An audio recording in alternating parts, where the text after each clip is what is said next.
Okay,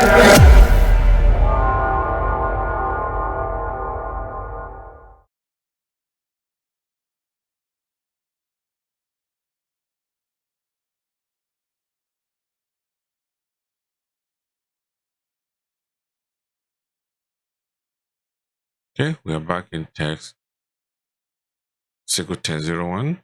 Now we're ready to enable the clustering role in our server. This is going to enable us to set up the window cluster.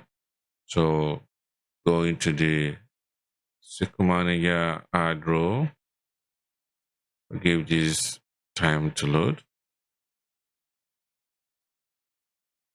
add role, click on next, next.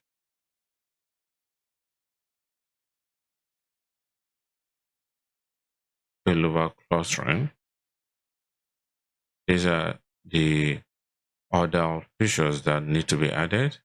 By default, Windows is going to do that for you. You click on next, restart if it's needed, click on yes, and click on install. Okay. So while this installation is going on, we're going to go to test 02 and do the same thing.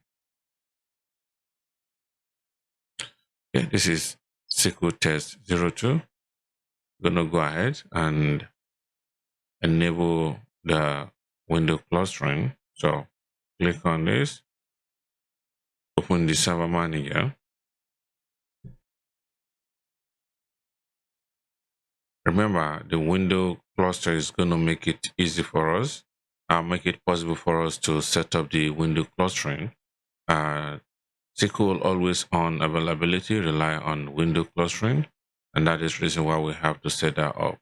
So this was enabled in SQL test 01. We need to have the same thing enabled in SQL test 02.